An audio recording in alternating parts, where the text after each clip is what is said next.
A escravidão no Brasil teve início no século XVI com o processo de colonização das terras brasileiras e se intensificou a partir do século XVIII, com o crescimento do tráfico negreiro. O comércio de escravos virou um negócio bastante lucrativo e entre os anos de 1701 e 1810, quase 2 milhões de africanos escravizados desembarcaram no Brasil. Os africanos foram trazidos para o Brasil para realizar trabalhos forçados sem ter as mínimas condições para sobreviver, vivendo sob o jugo de ameaças e violência. A mão de obra escrava inicialmente foi essencial para as lavouras de cana-de-açúcar, tabaco e algodão. Mais tarde se tornou fundamental nos centros urbanos, nas minas e nas fazendas de café. A posse de escravos na sociedade colonial representava status de riqueza e poder, pois o prestígio social dos senhores de engenho era avaliado pelo número de escravos que possuíam. Os escravos trazidos da África eram transportados em navios em condições precárias e amontoados nos porões. Durante o trajeto, muitos homens e mulheres ficavam doentes e acabavam morrendo, tendo seus corpos lançados ao mar. Aqueles que conseguiam sobreviver à viagem eram vendidos no Brasil pelos comerciantes portugueses como se fossem mercadorias. O preço dos escravos era variado, sendo determinado pelo sexo, idade e condição dos dentes, do mesmo modo como avaliavam os animais na hora da compra. O preço dos escravos jovens, fortes e saudáveis poderia ser o dobro daqueles considerados fracos e velhos. Homens e mulheres escravizados eram considerados objetos. Eles podiam ser vendidos, doados, emprestados, alugados, hipotecados ou até mesmo confiscados. As condições de vida dos escravizados era desumana. Eles trabalhavam por horas sem descanso e só tinham direito a uma alimentação precária e trapos para vestir.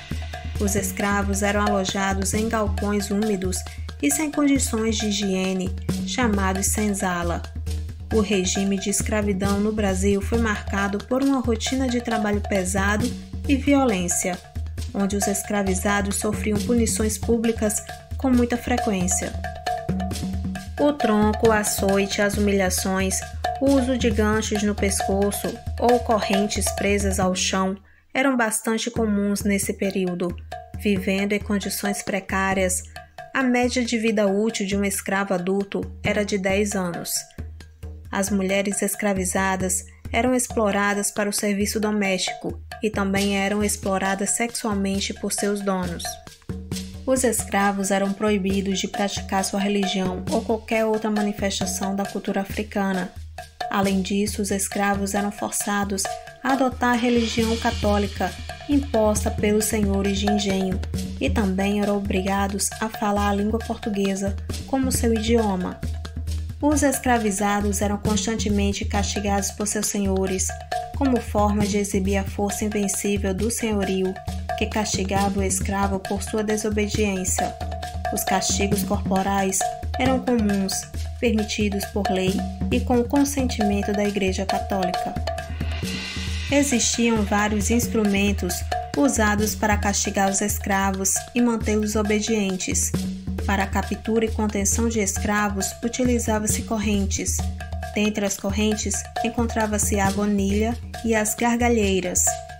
Outros instrumentos utilizados para punir os escravos eram o tronco, o viramundo, as algemas, os machos, os cepos e as peias. Todos esses instrumentos eram utilizados tanto nos centros urbanos quanto nas fazendas e engenhos. Apesar de serem classificados como instrumentos de captura e contenção, eles podiam se transformar facilmente em objetos de imenso tormento e tortura, pois além de imobilizarem os escravos, também provocavam muitas lesões, sendo algumas permanentes. Além dos instrumentos já citados, existiam também as máscaras de Flandres, os anjinhos, o bacalhau, a palmatória e o ferro, utilizado para marcar com inscrições o corpo dos escravos. Os escravos eram ensinados a reconhecer cada um desses objetos, com o objetivo de impor medo, caso eles desobedecessem ou não fizessem seu trabalho direito. Eles poderiam ser punidos pelos mais variados tipos de instrumentos. O tronco era utilizado como forma de punição para variados tipos de crimes. Seu objetivo era de imobilizar o escravo, obrigando-o a não se movimentar, submetendo-o ao extenuante cansaço, impossibilitando-o inclusive de se defender contra insistentes insetos que os atacavam. O viramundo era um instrumento de ferro de tamanho menor, porém com o mesmo mecanismo e as mesmas finalidades do tronco, prender os pés e as mãos dos escravos.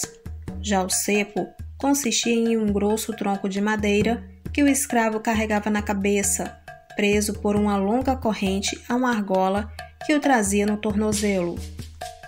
Outro instrumento que se compunha de correntes e argolas era o libambo, um aparelho de tortura e punição que prendia o pescoço do escravo em uma argola de ferro, de onde saía uma haste longa, também feita de ferro, que se dirigia para cima ultrapassando o nível da cabeça do escravo. Esta haste terminava com um chocalho ou em bifurcações de pontas retorcidas. Geralmente o uso do libambo era destinado aos escravos que fugiam. O chocalho soava quando o escravo caminhava, e isso indicava que o escravo estava fugindo.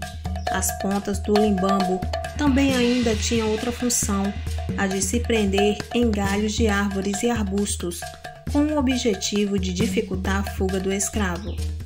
A gargalheira era feita com correntes que prendiam os membros do escravo ao seu corpo, ou serviam para juntar os escravos uns aos outros, principalmente quando os escravos se deslocavam dos mercados onde eram comprados para as fazendas ou quando eram deslocados para exercerem trabalhos distantes da propriedade de seus senhores. As algemas, os machos e as peias prendiam as mãos e os pés dos escravos. Esses instrumentos eram usados nos escravos mais velhos e nos mais novos. A peia era utilizada quase sempre em uma só perna do escravo e o prendia pelo tornozelo. O peso desses instrumentos impedia que os escravos corressem ou andassem depressa, dificultando assim a sua fuga.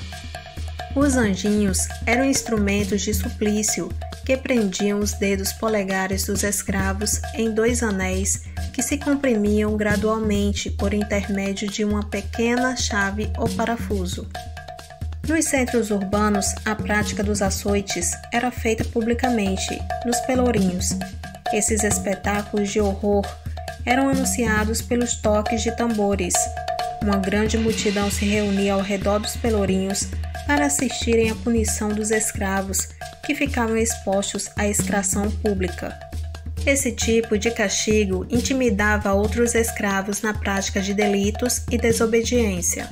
Outros tipos de castigos também eram aplicados, como o retalhamento das nádegas dos escravos com a faca afiada, e a cauterização das feridas era feita com cera quente.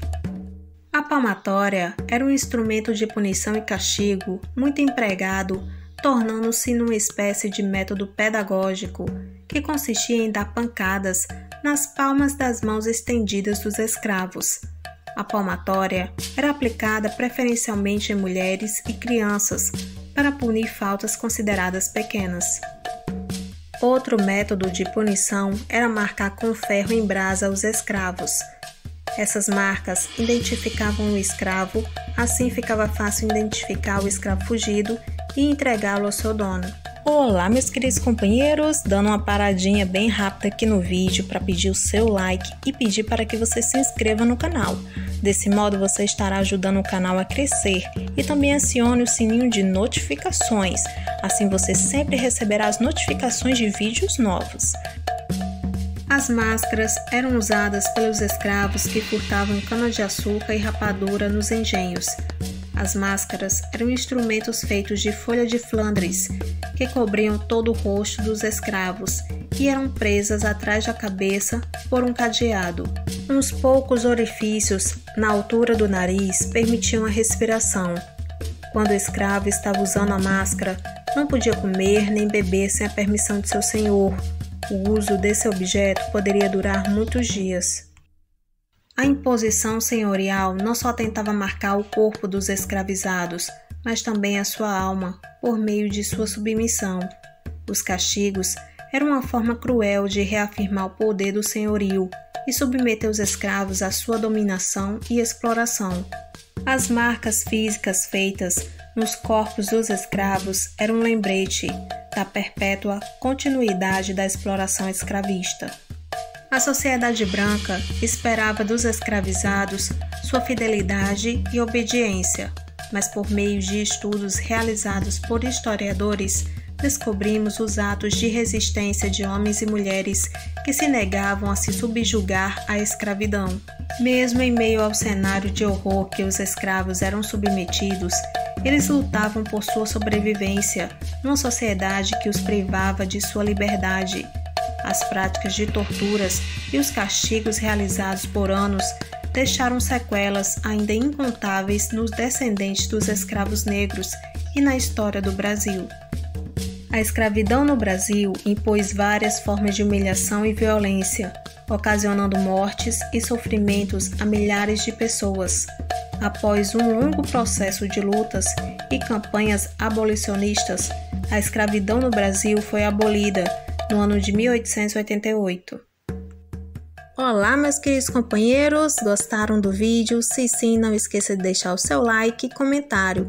E se gostar do conteúdo do canal, não se esqueça de se inscrever, isso ajuda muito o canal a crescer. Obrigada por sua companhia.